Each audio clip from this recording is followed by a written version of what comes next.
Good morning students, welcome back to my channel study with अभिमान।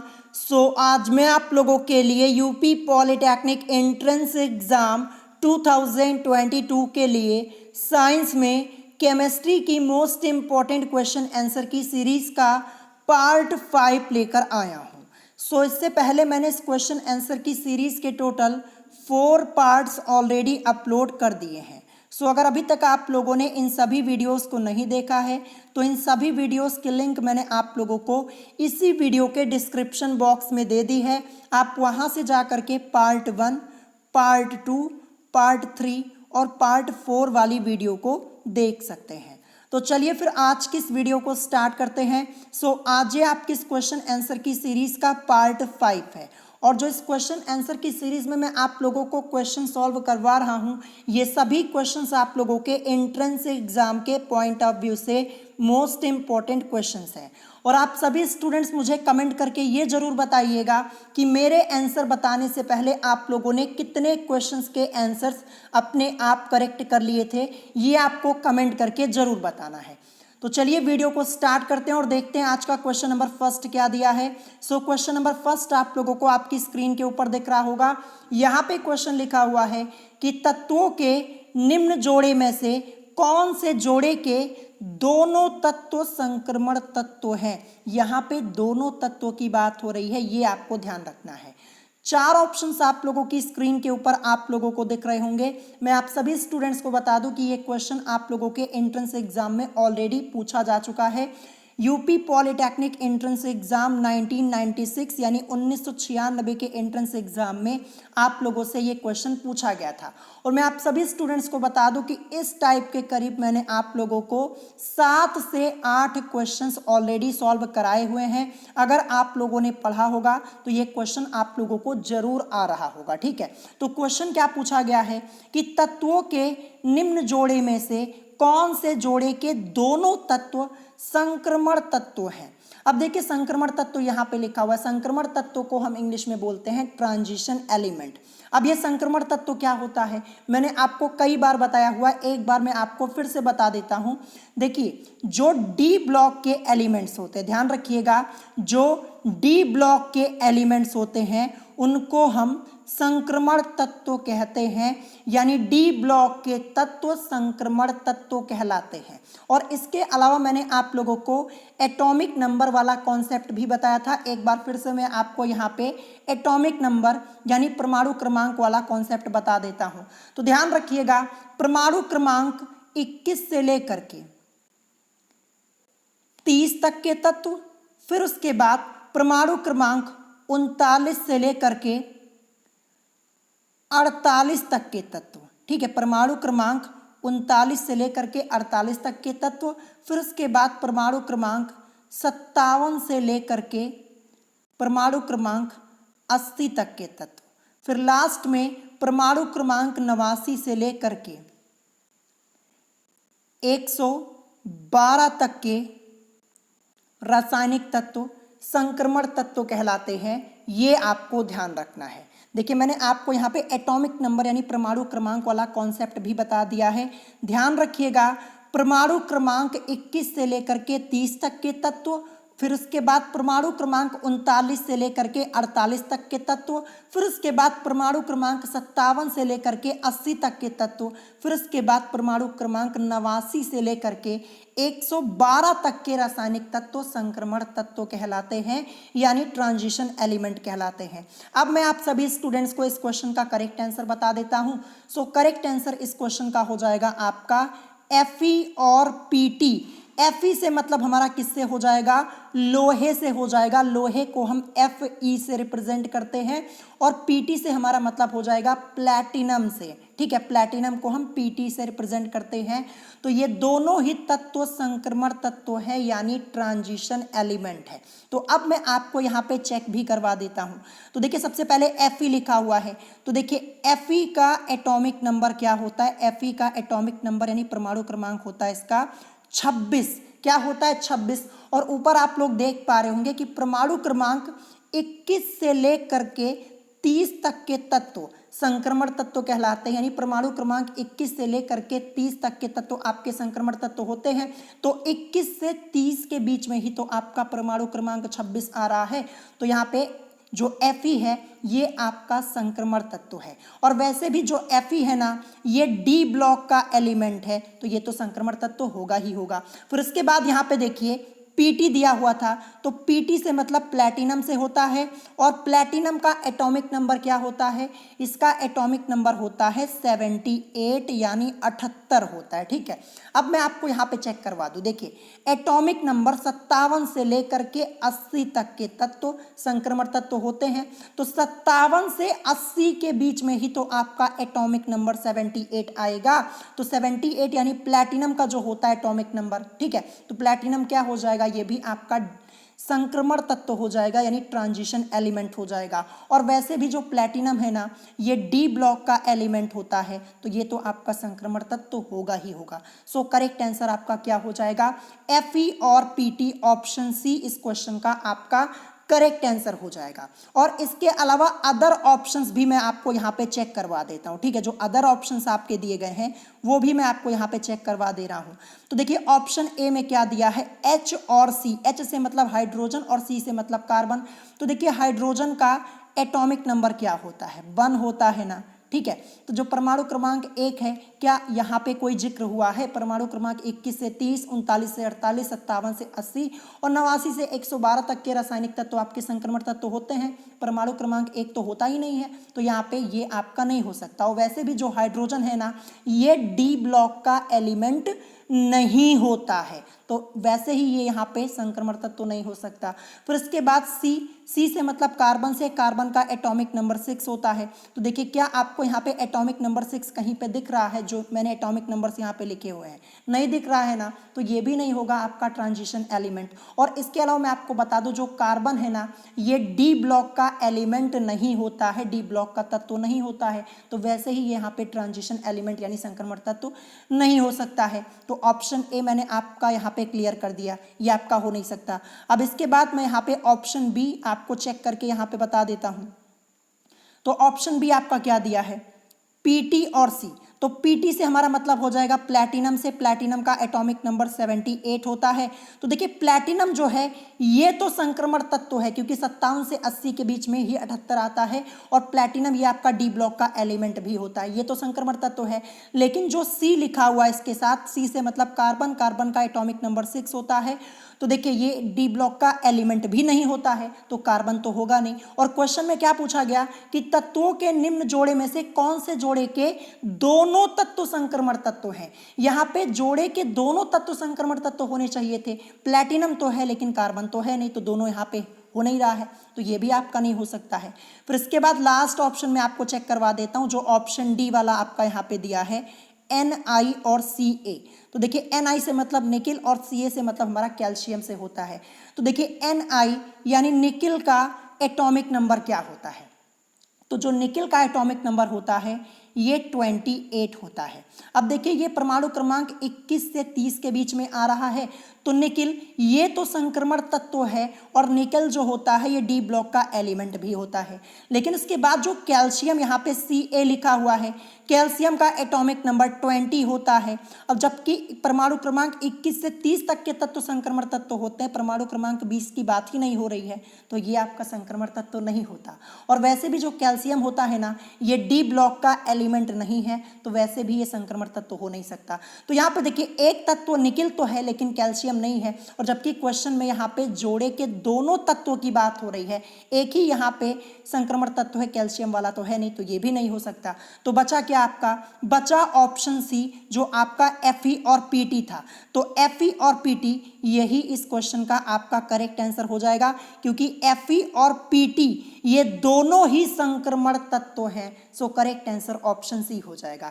देखिए ये question मैंने आपको डिटेल में इसलिए समझाया क्योंकि बहुत सारे स्टूडेंट्स ऐसे होंगे जो पहली बार इस क्वेश्चन को पढ़ रहे होंगे, मेरे चैनल पर नए होंगे, तो आप लोग इस क्वेश्चन को अच्छे से समझ लीजिएगा, क्वेश्चन को नोट कर लीजिएगा, क्योंकि इस टाइप के आपके एंट्रेंस एग्जाम में 4 से 5 क्वेश्चंस पूछे जा चुके हैं, और इसी टाइप का एक question question UP polytechnic entrance exam 2020 में पूछा गया था, मैंने करवाया हुआ था, सेम उसी टाइप का क्वेश्चन आया था आपका। तो इस क्वेश्चन को अच्छे से समझ लीजिएगा। आई होप आप लोगों को ये क्वेश्चन यहाँ पे समझ में आ गया होगा, ठीक है। अब चलिए इसके बाद देखते हैं नेक्स्ट क्वेश्चन। यहाँ पे क्वेश्चन नंबर सेकंड क्या दिया है। सो क्वेश्चन नंबर सेकंड आप लोगों को आपकी स्क्रीन के ऊपर यहाँ पे दिख रहा होगा। यहाँ पे क्वेश्चन लिखा है कि निम्नलिखित में से कौन सा गलत मिलान है, ये आपको बताना है। चार ऑप्शंस आपको आपकी स्क्रीन के ऊपर दिख रहे होंगे। तो एक तरफ तत्वों के नाम लिखे हुए हैं और दूसरी तरफ उनका लैटिन नेम यहाँ पे लिखा हुआ है। तो देखिए ऑप्शन ए आपका दिया है लेड, और लेड का लैटिन नेम यहाँ पे प्लम्बम लिखा हुआ है। ऑप्शन बी दिया है कॉपर, और कॉपर का लैटिन नेम क्यूप्रम लिखा हुआ है। ऑप्शन सी दिया है टिन, टिन का लैटिन नेम यहाँ पे स्टिबियम लिखा हुआ है। और ऑप्शन डी पोटेशियम दिया है और इसका लैटिन नेम यहाँ पे कालियम लिखा हुआ है। तो यहाँ पे आपको बताना है कि इन चारों में से कौन सा मिलान गलत है। अगर आपको आंसर आ रहा है तो आप यहाँ पे कमेंट करके बता सकते हैं। तो चलिए अब मैं आपको यहाँ पे इस क्वेश्चन का करेक्ट आंसर बता देता हूँ। क्वेश्चन नंबर सेकंड, इसका करेक्ट आंसर क्या हो जाएगा, ऑप्शन सी हो जाएगा। ये वाला जो मिलान है यही आपका मिलान गलत है। तो देखिए जो टिन होता है ना, टिन का लैटिन नेम क्या होता है, टिन का लैटिन नेम मैं आपको यहाँ पे लिख के बता दे रहा हूँ, नोट कर लीजिएगा। स्टेनम होता है। क्या होता है, स्टेनम होता है। तो इसको आप नोट कर लीजिएगा। टिन का लैटिन नेम जो होता है वो क्या होता है, स्टेनम होता है। और टिन को ध्यान रखिएगा हम SN से रिप्रेजेंट करते हैं, शॉर्ट में SN से रिप्रेजेंट करते हैं। और टिन का जो लैटिन नेम होता है वो स्टेनम होता है। और जबकि यहाँ पे टिन का लैटिन नेम लिखा क्या है, स्टिबियम लिखा है। तो ये स्टिबियम नहीं होता है, टिन का जो लैटिन नेम होता है वो स्टेनम होता है। तो यही मिलान आपका गलत हो जाएगा। अब देखिए यहाँ पे स्टिबियम लिखा है, ये स्टिबियम जो लिखा हुआ है ये किसका लैटिन नेम होता है, ये आपको ध्यान रखना, ये होता है एंटीमनी का। किसका होता है, एंटीमनी का होता है। ये आपको ध्यान रखना, जो एंटीमनी एलिमेंट है इसका नाम होता है स्टिबियम, इसका लैटिन नेम जो होता है वो स्टिबियम होता है। ये आपको ध्यान रखना है। और एंटीमनी को हम SB से रिप्रेजेंट करते हैं शॉर्ट में, ये भी आपको ध्यान रखना है। तो देखिए जो स्टिबियम है ये एंटीमनी का लैटिन नेम होता है, टिन का नहीं। टिन का होता है स्टेनम, ये आपको ध्यान रखना है, ठीक है। सो ऑप्शन सी इस क्वेश्चन का आपका करेक्ट आंसर हो जाएगा। यही मिलान आपका यहाँ पे गलत है। और इसके अलावा लेड का लैटिन नेम प्लम्बम होता है, बिल्कुल सही है। यहाँ पे कॉपर का क्यूप्रम होता है, बिल्कुल सही है। पोटेशियम का कॉलियम होता है, ये भी बिल्कुल सही है। ध्यान रखिएगा, बस यही मिलान आपका गलत था। ऑप्शन सी वाला यही आपका करेक्ट आंसर हो जाएगा। अब चलिए इसके बाद देखते हैं next question. Question number third क्या दिया है। क्वेश्चन नंबर थर्ड आपसे पूछा गया कि निम्नलिखित में से सल्फर का सही इलेक्ट्रॉनिक विन्यास क्या होगा। चार ऑप्शंस आपको आपकी स्क्रीन के ऊपर दिख रहे होंगे। देखिए इलेक्ट्रॉनिक विन्यास से रिलेटेड क्वेश्चन आपके एंट्रेंस एग्जाम में जरूर आएगा। तो इलेक्ट्रॉनिक विन्यास वाला टॉपिक आप लोग पढ़ लीजिएगा। इस टॉपिक पर मैंने अलग से वीडियो बनाई हुई है। अगर आपको इलेक्ट्रॉनिक विन्यास करना नहीं आता तो आप पढ़ लीजिएगा। आप चैनल पर जाइएगा, 2022 की केमिस्ट्री की प्लेलिस्ट चेक कर लीजिएगा, वहाँ पे आपको सभी वीडियोस लाइन से मिल जाएंगी। और ये किस चैप्टर का टॉपिक है, तो आपके केमिस्ट्री के सिलेबस में एक चैप्टर दिया है एटॉमिक स्ट्रक्चर यानी परमाणु की संरचना, उसी चैप्टर का आपका ये टॉपिक है। ये चैप्टर मैंने पहले ही कंप्लीट करवा दिया, एक एक क्वेश्चन सॉल्व करा दिया है। और इलेक्ट्रॉनिक विन्यास से रिलेटेड तो मैंने बहुत सारे क्वेश्चंस कराए, केवल आपको पढ़ना है। तो चलिए हम यहाँ पे देखते हैं कि सल्फर का सही इलेक्ट्रॉनिक विन्यास क्या होगा। देखिए सल्फर को हम S से रिप्रेजेंट करते हैं शॉर्ट में, ये आपको ध्यान रखना है। अब सल्फर का परमाणु क्रमांक क्या होता है, तो सल्फर का परमाणु क्रमांक होता है 16। क्या होता है, 16 होता है। अगर आपको एटॉमिक नंबर नहीं पता होगा ना तो आप यहाँ पे इलेक्ट्रॉनिक कन्फिग्रेशन नहीं कर पाएंगे। तो मैंने आपको पहले भी कई बार कहा कि परमाणु क्रमांक 1 से लेकर के परमाणु क्रमांक 40 तक के तत्वों के नाम और उनके परमाणु क्रमांक आपको याद होने चाहिए। तो सल्फर का परमाणु क्रमांक क्या होता है, 16 होता है। तो चलिए इसका इलेक्ट्रॉनिक कन्फिग्रेशन हम यहाँ पे कर लेते हैं। क्या हो जाएगा, 1s2 2s2 2p6, फिर इसके बाद आएगा 3s2, फिर इसके बाद 3p4। तो यहाँ पे सल्फर का इलेक्ट्रॉनिक कन्फिग्रेशन कंप्लीट हो चुका है। आप यहाँ पे इलेक्ट्रॉन्स काउंट कर लीजिए, देखिए 2 2 4 6 4 10 2 12 4 16 हो चुका है। अब देखिए इस फॉर्म में तो आपका कहीं पे ऑप्शन में दिया ही नहीं हुआ है, तो आप क्या करेंगे, देखिए सल्फर के ठीक पहले कौन सी अक्रिय गैस आती है। अक्रिय गैस को हम इंग्लिश में क्या बोलते हैं, इनर्ट गैस बोलते हैं, और नोबल गैस भी हम इसे बोलते हैं। तो देखिए सल्फर से ठीक पहले कौन सी अक्रिय गैस आती है, तो सल्फर से ठीक पहले जो अक्रिय गैस आती है वो होती है नियॉन, और नियॉन को हम Ne से रिप्रेजेंट करते हैं, और नियॉन का जो एटॉमिक नंबर होता है वो होता है 10।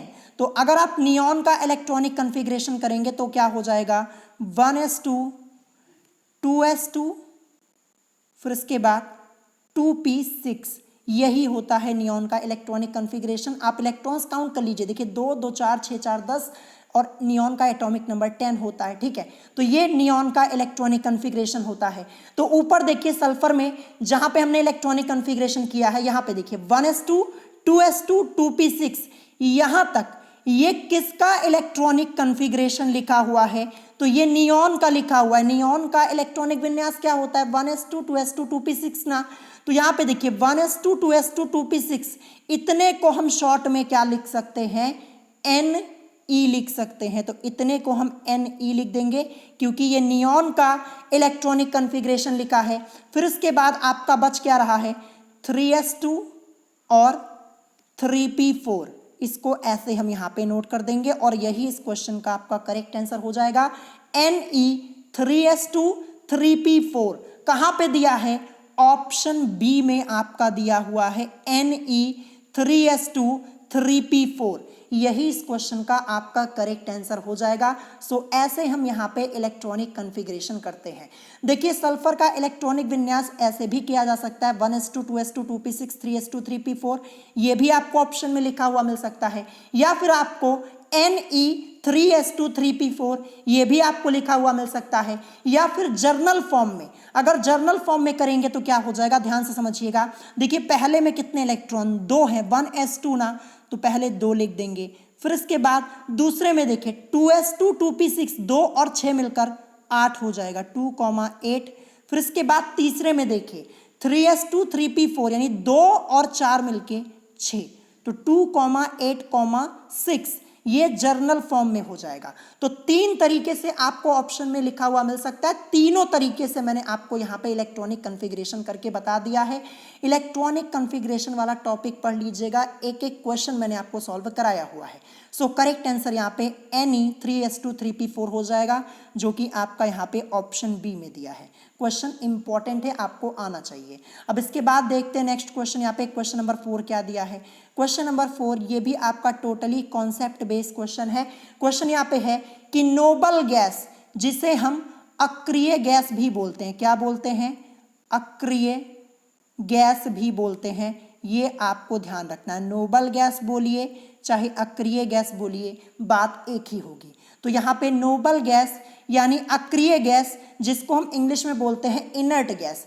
तो नोबल गैस यानी इनर्ट गैस का इलेक्ट्रॉनिक विन्यास प्राप्त करने के लिए नाइट्रोजन को कितने इलेक्ट्रॉन की आवश्यकता होती है। 4 ऑप्शंस आपको आपकी स्क्रीन के ऊपर दिख रहे होंगे।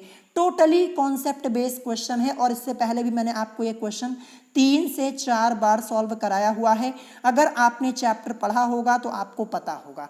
तो चलिए हम यहाँ पे इस क्वेश्चन को सॉल्व करना स्टार्ट करते हैं। तो देखिए यहाँ पे बात हो रही है नाइट्रोजन की, तो नाइट्रोजन को हम N से रिप्रेजेंट करते हैं। एटॉमिक नंबर परमाणु क्रमांक इसका 7 होता है। अगर इसका हम इलेक्ट्रॉनिक कन्फिग्रेशन करेंगे तो क्या हो जाएगा, 1s2 2s2, फिर इसके बाद लास्ट में क्या आएगा, 2p3 आएगा, ठीक है। अब इसको जर्नल फॉर्म में लिखेंगे तो पहले में देखिए 2 इलेक्ट्रॉन, 1s2 है तो 2 इलेक्ट्रॉन, फिर दूसरे में देखिए 2s2 और 2p3, 2 और 3 मिलके 5 हो जाएगा, ठीक है। तो यहाँ पे देखिए जर्नल फॉर्म में हमने लिखा 2,5, ये यहाँ पे नाइट्रोजन का इलेक्ट्रॉनिक विन्यास हो गया। और हमसे यहाँ पे पूछा गया कि नोबल गैस यानी अक्रिय गैस यानी इनर्ट गैस का इलेक्ट्रॉनिक विन्यास प्राप्त करने के लिए नाइट्रोजन को कितने इलेक्ट्रॉन की आवश्यकता होती है। तो देखिए अक्रिय गैस का कॉन्सेप्ट क्या होता है, अक्रिय गैस के जो इलेक्ट्रॉनिक विन्यास का कॉन्सेप्ट होता है ये क्या होता है, ये मैं आपको बता देता हूं। तो बहुत ही ध्यान से सुनिएगा। देखिए, किसी भी तत्व को अक्रिय गैस का इलेक्ट्रॉनिक विन्यास प्राप्त करने के लिए बाह्यतम कोश में यानी बाह्यतम कक्ष में 8 इलेक्ट्रॉनों की आवश्यकता होती है। ये लाइन जो मैंने बोली है इसको नोट कर लीजिएगा। कॉन्सेप्ट क्या है, किसी भी तत्व को अक्रिय गैस का यानी नोबल गैस का या फिर आप बोल सकते हैं इनर्ट गैस का इलेक्ट्रॉनिक विन्यास प्राप्त करने के लिए बाह्यतम कोश में या फिर आप बोल सकते हैं कि बाह्यतम कक्ष में 8 इलेक्ट्रॉनों की आवश्यकता होती है। अब यहां पे देखिए, नाइट्रोजन के बाह्यतम कोश में या फिर नाइट्रोजन के बाह्यतम कक्ष में इलेक्ट्रॉनों की संख्या कितनी है, 5 है। अगर यहाँ पे 8 इलेक्ट्रॉन हो जाए तो ये नोबल गैस का इलेक्ट्रॉनिक विन्यास प्राप्त कर लेगा नाइट्रोजन। तो यहाँ पे कितने इलेक्ट्रॉन्स इसको दे दिए जाएं तो ये नोबल गैस का इलेक्ट्रॉनिक विन्यास प्राप्त कर लेगा। तो अगर मैं यहाँ पे 3 इलेक्ट्रॉन दे दूं नाइट्रोजन को तो यहाँ पे 5 और 3 ऐड करेंगे तो क्या हो जाएगा, 8 हो जाएगा। यानी इसके बाह्यतम कोश में 8 इलेक्ट्रॉन हो जाएंगे और ये नोबल गैस का यानी इनर्ट गैस का इलेक्ट्रॉनिक विन्यास प्राप्त कर लेगा। तो कितने इलेक्ट्रॉन की जरूरत है, 5 तो पहले से ही है, 3 की और जरूरत है। तो 3 ऑप्शन में आपका कहां पे दिया है, ऑप्शन ए में ना। सो यही इस क्वेश्चन का करेक्ट आंसर हो जाएगा। सो कितना सिंपल सा क्वेश्चन था। अगर आपको कॉन्सेप्ट पता है तभी आप इस टाइप के क्वेश्चन को सॉल्व कर पाएंगे। देखिए, नाइट्रोजन के बाह्यतम कोश में 5 इलेक्ट्रॉन थे, अगर 3 इलेक्ट्रॉन इसे और दे दिए जाएं तो ये नोबल गैस यानी इनर्ट गैस का विन्यास यानी इलेक्ट्रॉनिक विन्यास प्राप्त कर लेगा। तो कितने इलेक्ट्रॉन की जरूरत है, 5 तो पहले से ही है, 3 इसको और दे दें तो हो जाएगा यहाँ पे कंप्लीट। तो यहाँ पे देखिए ऑप्शन ए करेक्ट हो जाएगा। तो इस टाइप के क्वेश्चंस आपके एंट्रेंस एग्जाम में जरूर पूछे जाते हैं, प्रैक्टिस कर लीजिएगा, ठीक है। अब आते हैं नेक्स्ट क्वेश्चन पे, क्वेश्चन नंबर 5। क्वेश्चन नंबर 5, ये भी क्वेश्चन मैंने आपको कई बार सॉल्व कराया हुआ है। देखिए यहाँ पे लिखा हुआ है CONH3, फिर यहाँ पे ब्रैकेट लगा हुआ है, फिर यहाँ पे 6 लिखा हुआ है, फिर यहाँ पे पूरे पे ब्रैकेट और यहाँ पे 3+ का चार्ज लगा हुआ है। इसमें आपसे पूछा गया CO से मतलब कोबाल्ट। तो कोबाल्ट की ऑक्सीकरण संख्या का मान इसमें हमें यहाँ पे निकालना है, जो यहाँ पे ये पूरा आपका लिखा हुआ है, ठीक है।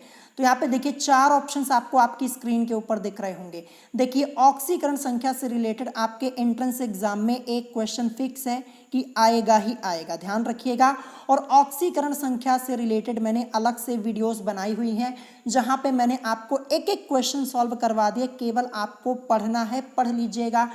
आप चैनल पर जाइएगा, 2022 की केमिस्ट्री की प्लेलिस्ट चेक कर लीजिएगा, वहां पे आपको ऑक्सीकरण संख्या से रिलेटेड कई वीडियोस मिल जाएंगी, एक एक क्वेश्चन मैंने आपको सॉल्व कराया हुआ है। अब इसको कैसे सॉल्व करेंगे, तो देखिए जो लिखा हुआ है पहले हम ऊपर इसको लिख देते हैं, ब्रैकेट लगाया, फिर इसके बाद यहाँ पे CO लिखा हुआ है, फिर इसके बाद ब्रैकेट के अंदर NH3 लिखा हुआ है, फिर यहाँ पे 6 लिखा हुआ है, फिर इसके बाद ब्रैकेट क्लोज करेंगे यहाँ पे, फिर 3+ का यहाँ पे चार्ज है, वो भी देखिए 3+ यानी पॉजिटिव चार्ज यहाँ पे है, ठीक है।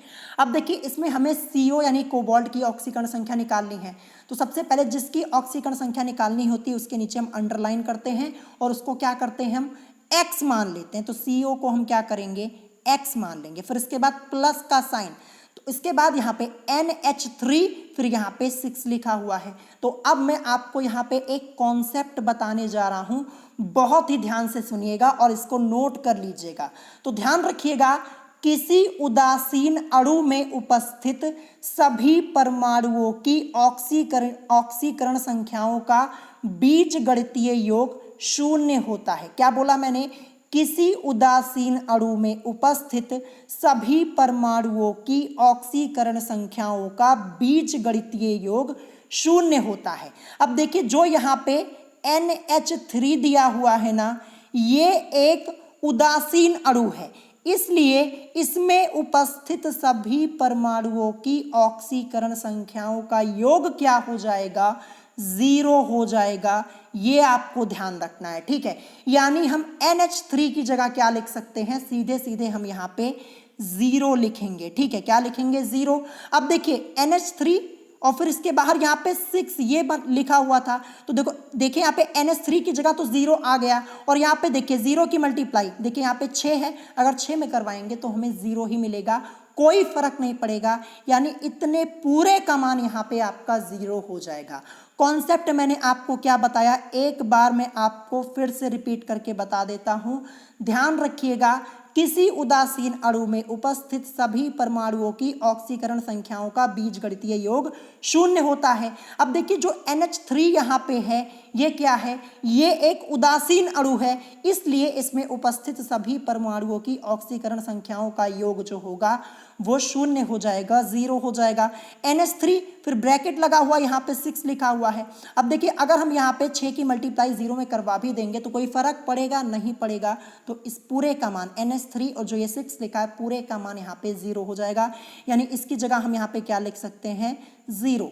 तो यहाँ पे मैं क्या लिख दूंगा, 0। फिर इसके बाद इज इक्वल टू, अब यहाँ पे देखिए इसके ऊपर यहाँ पे 3+ का पॉजिटिव चार्ज है, देखिए 3+ है ना, तो इज इक्वल टू क्या लिख देंगे, यहाँ पे 3 लिख देंगे, यानी +3 ऐसे भी लिख सकते हैं, या फिर आप यहाँ पे 3 लिख दीजिए, ठीक है, क्योंकि ये तो प्लस में आपका है ही। ये 3 क्यों लिखा, क्योंकि यहाँ पे देखिए 3+ यहाँ पे पॉजिटिव चार्ज आपका लगा हुआ है, इसीलिए ये 3 लिखा हुआ है, ठीक है। अब आगे इसको सॉल्व करेंगे तो क्या हो जाएगा, तो देखिए x+0 दिया है, अगर x+0 करेंगे x ही आएगा, कोई फर्क तो पड़ेगा नहीं, तो x इज इक्वल टू आपका क्या आ जाएगा, +3।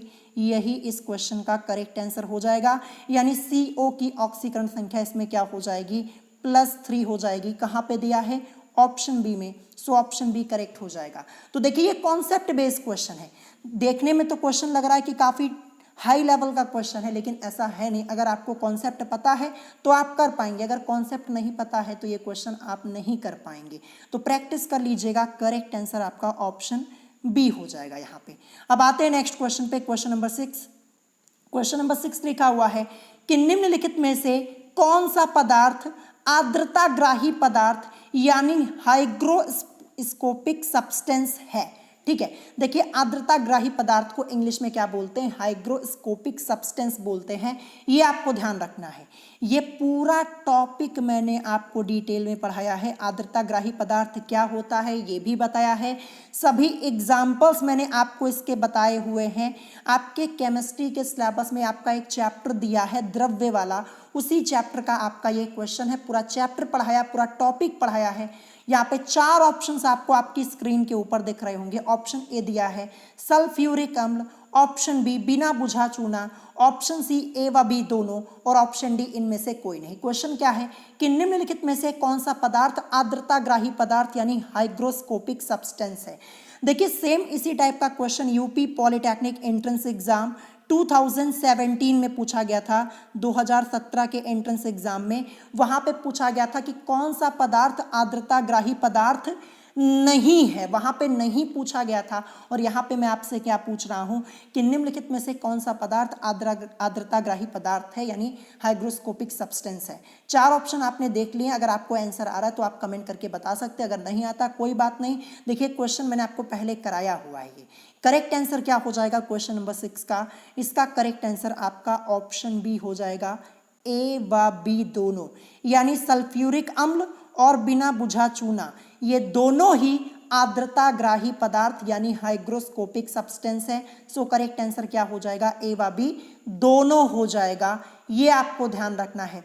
अब देखिए यहाँ पे कि आर्द्रताग्राही पदार्थ ये क्या होता है, मैंने आपको कई बार बताया, पूरा डिटेल में टॉपिक पढ़ाया है, एग्जाम्पल्स भी बताए हैं। एक बार फिर से मैं आपको रिपीट करके बता देता हूं कि आर्द्रताग्राही पदार्थ होता क्या है। तो ध्यान से सुनिएगा, वे यौगिक जो नम वायु में रखने पर वायु से नमी ग्रहण करके हाइड्रेट या हाइड्रोक्साइड बनाते हैं परंतु संतृप्त विलयन नहीं बनाते, आर्द्रताग्राही पदार्थ यानी हाइग्रोस्कोपिक सब्सटेंस कहलाते हैं। और जो यहाँ पे देखिए सल्फ्यूरिक अम्ल है और बिना बुझा हुआ चूना, ये दोनों ही आर्द्रताग्राही पदार्थ के एग्जाम्पल है यानी उदाहरण है। सो यहाँ पे ऑप्शन यानी ए व बी दोनों आपका करेक्ट हो जाएगा।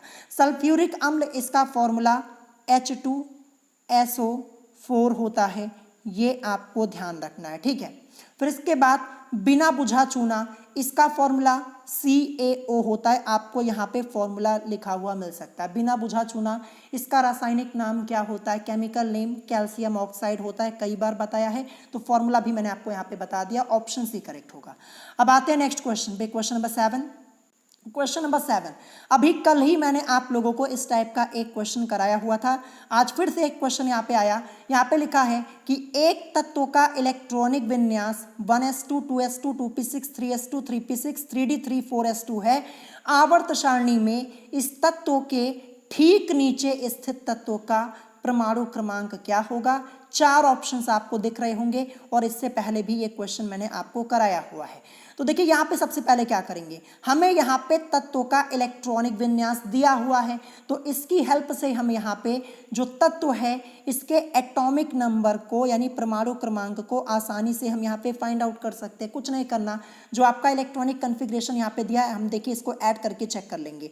1s2 दिया, तो देखिए यहाँ पे ये 2, ठीक है, 1s2 यानी 2, फिर 2 ये 4, 2s2 है ना, तो सबको ऐड कर लेंगे। देखिए 1s2 में 2, फिर यहाँ पे देखिए ये 2 यानी 2 और 2 4, फिर यहाँ पे 6 है, 6 4 10, 2 12, 6 18, 3 21 और 2 23, यानी एटॉमिक नंबर क्या हो जाएगा, 23 हो जाएगा। परमाणु क्रमांक 23 ये हमें पता चल चुका है। कैसे पता किया, कुछ नहीं करना, देखिए एटॉमिक नंबर पता करने के लिए आपको यहाँ पे जो इलेक्ट्रॉनिक विन्यास दिया हुआ है, ये ऊपर जो आपकी ये संख्याएं लिखी हुई हैं, ठीक है, इनको हम क्या करेंगे, ऐड कर लेंगे बस, ठीक है। तो देखिए सबसे पहले 1s2 यहाँ पे 2 था तो 2, फिर इसके बाद ये 2 4, 6 4 10, 2 12, 6 18, 3 21 और 2 23। तो परमाणु क्रमांक यहाँ पे हमें मिल चुका है।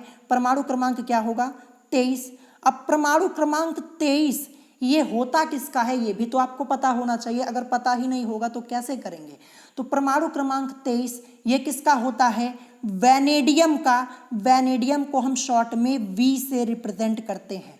तो परमाणु क्रमांक 23 किसका होता है, वैनेडियम का होता है। अब देखिए यहाँ पे पूछा गया कि आवर्त सारणी में इस तत्व के ठीक नीचे स्थित तत्व का परमाणु क्रमांक क्या होगा।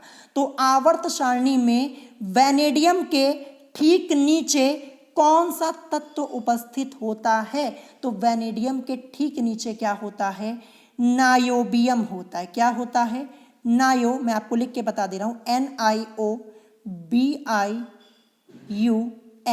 नायोबियम होता है। देखिए यहाँ पे ठीक नीचे पूछा गया है, ना लेफ्ट ना राइट ना ही ऊपर पूछा गया, नीचे यानी वैनेडियम के ठीक नीचे। तो वैनेडियम के ठीक नीचे नायोबियम होता है, और नायोबियम जिसको हम शॉर्ट में NB से रिप्रेजेंट करते हैं, इसका परमाणु क्रमांक क्या होता है, इसका एटॉमिक नंबर होता है 41। तो यहाँ पे 41 कहाँ दिया है, ऑप्शन बी में दिया है, सो ऑप्शन बी करेक्ट हो जाएगा। आप पेरियोडिक टेबल में चेक कर लीजिएगा, ठीक है, पेरियोडिक टेबल चेक कर लीजिएगा। एटॉमिक नंबर 23 किसका होता है, वैनेडियम का। वैनेडियम को V से रिप्रेजेंट करते हैं, और वैनेडियम के ठीक नीचे आपका नायोबियम आपको लिखा हुआ मिलेगा, इसके नीचे चेक कर लीजिएगा, और नायोबियम का एटॉमिक नंबर होता है 41। सो ऑप्शन बी करेक्ट हो जाएगा। यही तो आपसे पूछा गया था, यहाँ पे आपको एक तत्व का इलेक्ट्रॉनिक विन्यास दिया हुआ था, फिर पूछा गया कि आवर्त सारणी में इस तत्व के ठीक नीचे स्थित तत्व का परमाणु क्रमांक क्या होगा। तो हमने परमाणु क्रमांक पता किया, 23 आया। 23 होता है वैनेडियम का। वैनेडियम के ठीक नीचे आपका नायोबियम ये एलिमेंट होता है, जिसको हम NB से रिप्रेजेंट करते हैं, और इसका परमाणु क्रमांक होता है 41। तो ऑप्शन बी करेक्ट हो जाएगा। तो कॉन्सेप्ट बेस्ड क्वेश्चन, अगर कॉन्सेप्ट पता है तो आप कर पाएंगे। अब आते हैं नेक्स्ट क्वेश्चन पे, क्वेश्चन नंबर 8। क्वेश्चन नंबर 8 है कि निम्नलिखित में से कौन सा मिलान गलत है। 4 ऑप्शंस आपको दिख रहे होंगे। एक तरफ यहाँ पे अयस्क के नाम लिखे हुए हैं, और यहाँ पे एक तरफ इनके फॉर्मूले लिखे हुए हैं। तो देखिए धातु और उनके अयस्क के ऊपर अलग से वीडियो बनाई है, पूरा फॉर्मूला मैंने आपको बताया है। चैनल पर जाइएगा, 2022 की केमिस्ट्री की प्लेलिस्ट चेक कर लीजिएगा, वहाँ पे आपको वीडियो मिल जाएगी। तो यहाँ पे देखिए ऑप्शन ए दिया है मैग्नेटाइट, इसका फॉर्मूला Fe3O4 लिखा है। ऑप्शन बी डोलोमाइट दिया है, फॉर्मूला MgCO2.CaCO3 लिखा हुआ है इसका। फिर इसके बाद ऑप्शन सी एजोराइट, फॉर्मूला 2CuCO3.CuOH का होल ट्वाइस लिखा हुआ है। फिर इसके बाद ऑप्शन डी आपका एक और दिया है कि ए व बी दोनों मिलान गलत है। तो यहाँ पे करेक्ट आंसर क्या हो जाएगा। अगर आपको आ रहा है तो आप कमेंट करके बता सकते हैं, नहीं आ रहा है तो मैं बता ही रहा हूँ। करेक्ट आंसर क्या होगा इसका, करेक्ट आंसर ऑप्शन बी होगा। जो डोलोमाइट है ये वाला मिलान आपका क्या है, गलत है। तो डोलोमाइट का फॉर्मूला ये नहीं होता। तो फिर क्या होता है डोलोमाइट का फॉर्मूला, बहुत ही ध्यान से देखिएगा। देखिए मैं यहाँ पे लिख दे रहा हूँ MgCO3 होता है। क्या होता है, 3, 2 नहीं होता, 3 होता है। फिर इसके बाद डॉट CaCO3 होता है। तो ये होता है डोलोमाइट का फॉर्मूला। जबकि यहाँ पे क्या लिखा है, MgCO2 लिखा है, 2 नहीं होना चाहिए, यहाँ पे 3 होना चाहिए। MgCO3 होता है, फिर उसके बाद डॉट CaCO3 होता है। तो यहाँ पे मिस्टेक कहाँ पे थी, गलत कहाँ पे था, ये जो 2 लिखा हुआ था यहाँ 2 नहीं, यहाँ पे 3 होना चाहिए। ठीक है, तो ये वाला मिलान आपका गलत हो जाएगा, ऑप्शन बी वाला।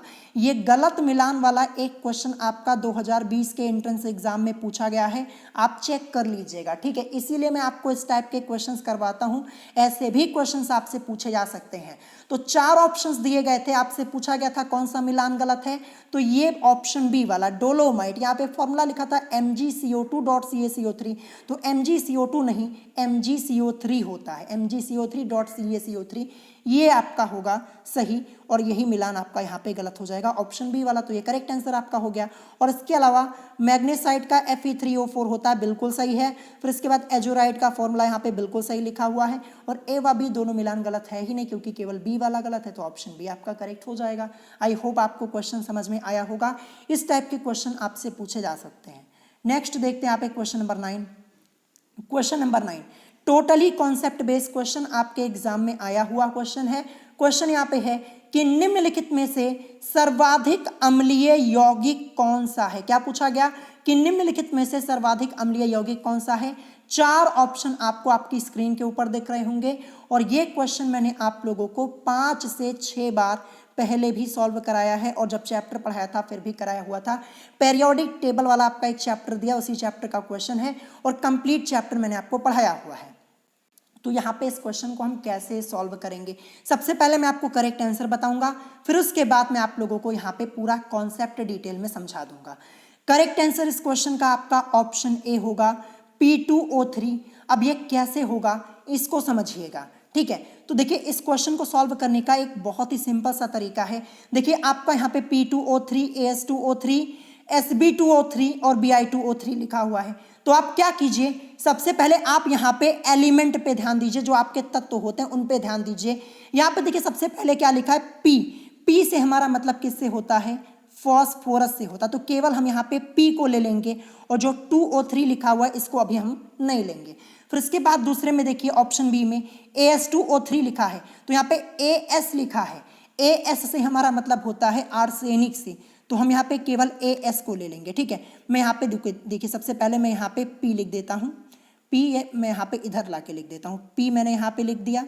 फिर इसके बाद मैं यहाँ पे इसके नीचे AS को लिख देता हूँ, यानी आर्सेनिक को, ये वाला। फिर इसके बाद ऑप्शन सी Sb2O3 दिया, तो केवल हम यहाँ पे Sb को देखेंगे। Sb से हमारा मतलब एंटीमनी से होता है, तो यहाँ पे मैं Sb को लिख दूंगा।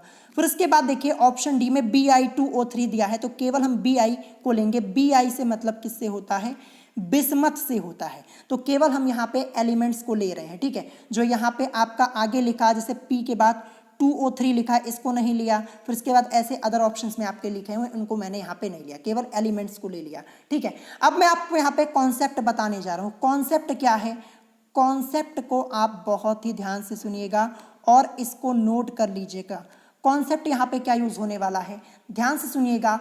आवर्त सारणी में वर्ग में ऊपर से नीचे जाने पर, ध्यान रखिएगा, आवर्त सारणी में वर्ग में ऊपर से नीचे जाने पर ऑक्साइडों का अम्लीय गुण घटता है। ये सभी आपके यहाँ पे जो ऑप्शन में दिए गए हैं ये ऑक्साइड है, ध्यान रखिएगा। यहाँ पे O आपका लिखा हुआ, जैसा कि आप लोग देख पा रहे होंगे। तो ध्यान रखिएगा, आवर्त सारणी में वर्ग में ऊपर से नीचे जाने पर ऑक्साइडों का अम्लीय गुण घटता है, आपको ध्यान रखना है। ठीक है, तो देखिए जब हम यहाँ पे ऊपर से नीचे होते हुए आएंगे तो जो ऑक्साइडों का अम्लीय गुण होगा वो घटता हुआ चला जाएगा, यानी जो सबसे ऊपर होगा वो सर्वाधिक अम्लीय होगा। तो सबसे ऊपर यहाँ पे ये P वाला है और P वाले ऑप्शन में दिया क्या है, P2O3 दिया है, तो यही आपका करेक्ट हो जाएगा। सबसे ऊपर P है, ये सर्वाधिक अम्लीय होगा। फिर इसके नीचे यहाँ पे AS यानी आर्सेनिक है, ये इससे कम अम्लीय होगा। फिर AS के नीचे यहाँ पे SB है, SB से मतलब एंटीमनी, ये और कम होगा। और फिर सबसे नीचे यहाँ पे BI यानी बिस्मथ दिया है, ये सबसे कम अम्लीय होगा, ध्यान रखिएगा। तो यहाँ पे क्वेश्चन में पूछा गया था कि निम्नलिखित में से सर्वाधिक अम्लीय यौगिक कौन सा है, तो सर्वाधिक अम्लीय आपका यहाँ पे ये P वाला हो जाएगा। P के साथ में था क्या, P2O3 था, तो यही इस क्वेश्चन का आपका करेक्ट आंसर हो जाएगा। ऐसे ही क्वेश्चंस आप लोगों से पूछे जाते हैं, ध्यान रखिएगा। तो यहाँ पे आपको कंफ्यूज नहीं होना है। अब देखिए फॉस्फोरस, फॉस्फोरस का एटॉमिक नंबर क्या होता है, 15 होता है, मैंने आपको कई बार बताया, ठीक है। इसके सामने मैं 15 लिख देता हूँ, ठीक है। फॉस्फोरस का एटॉमिक नंबर 15 होता है, लिख दिया। फिर उसके बाद AS यानी आर्सेनिक, आर्सेनिक का एटॉमिक नंबर 33 होता है, ठीक है। फिर उसके बाद SB यानी एंटीमनी, यहाँ पे लिखा है एंटीमनी का एटॉमिक नंबर 51 यानी 51 होता है। फिर उसके बाद यहाँ पे बिस्मथ लिखा है, BI, BI का मैं इधर लिख दे रहा हूँ, उधर जगह है नहीं, तो बिस्मथ का होता है यहाँ पे 83 होता है इसका एटॉमिक नंबर, ये भी मैंने आपको बता दिया। तो मैंने आपको कॉन्सेप्ट क्या बताया, आवर्त सारणी में वर्ग में, देखिए वर्ग में ऐसे अगर हम ऊपर से नीचे आएंगे तो जो ऑक्साइडों का अम्लीय गुण होगा वो क्या होगा, घटता हुआ चला जाएगा।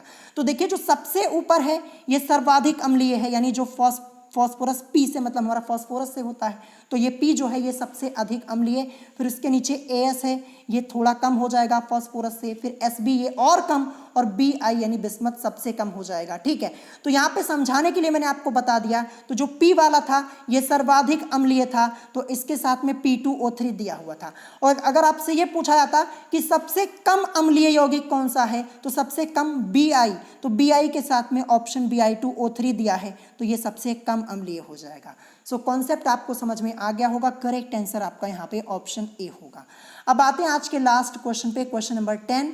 क्वेश्चन नंबर 10 यहाँ पे है Cr2O7 2- में क्रोमियम की ऑक्सीकरण संख्या का मान क्या होगा, ये आपसे पूछा जा रहा है। 4 ऑप्शंस आपको दिख रहे होंगे, इससे पहले भी मैंने आपको क्वेश्चन कई बार ये सॉल्व कराया हुआ है। तो देखिए मैं यहाँ पे लिखता हूँ Cr2 लिखा, फिर इसके बाद O7 लिखा, फिर इसके बाद यहाँ पे नेगेटिव का चार्ज लगा है 2-, ये मैंने यहाँ पे कर दिया। अब इसमें हमें क्रोमियम यानी Cr की ऑक्सीकरण संख्या निकालनी है, तो जिसकी ऑक्सीकरण संख्या निकालनी होती है इसके नीचे हम अंडरलाइन करते हैं और उसको क्या करते हैं, x मान लेते हैं। अब यहाँ पे क्रोमियम कितना 2 है, Cr2 2 है, तो 2 × x करेंगे तो हमें क्या मिलेगा, 2x मिलेगा। यानी Cr2 की जगह हम क्या लिख सकते हैं, 2x लिख सकते हैं। तो मैं यहाँ पे Cr2 की जगह क्या लिख दूंगा, यहाँ पे मैं लिख दूंगा 2x, फिर इसके बाद प्लस का साइन, O7, O से मतलब ऑक्सीजन, और ऑक्सीजन का जो ऑक्सीडेशन नंबर होता है वो -2 होता है, ठीक है। क्या होता है, -2। और कितने ऑक्सीजन है यहाँ पे, O7 दिया है, तो देखिए ऑक्सीजन का ऑक्सीडेशन नंबर -2 होता है।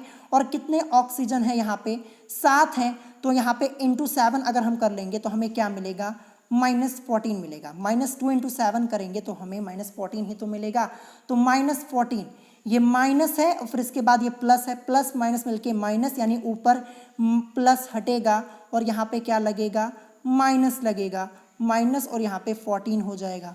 फिर इज इक्वल टू, यहाँ पे देखिए Cr2O7 के ऊपर यहाँ पे निगेटिव का 2 चार्ज दिया है, 2- दिया है, तो इज इक्वल टू के बाद हम क्या लिखेंगे, -2 लिखेंगे, क्योंकि -2 का निगेटिव चार्ज यहाँ पे है। अब आगे इसको सॉल्व करेंगे तो 2x इज इक्वल टू, देखिए बराबर के इधर -2 तो आपका है ही, और ये -14 जब बराबर के इधर आएगा तो +14 हो जाएगा, ठीक है, +14। अब आगे सॉल्व करेंगे तो 2x इज इक्वल टू, ये -2 और ये +14, माइनस प्लस मिलके यहाँ पे माइनस हो जाएगा, और लेस करने पर हमें 2x इज इक्वल टू क्या मिलेगा, 12 मिलेगा, वो भी प्लस में, क्योंकि +14 यानी प्लस का साइन बड़ा और -2 यानी माइनस का साइन यहाँ पे छोटा है।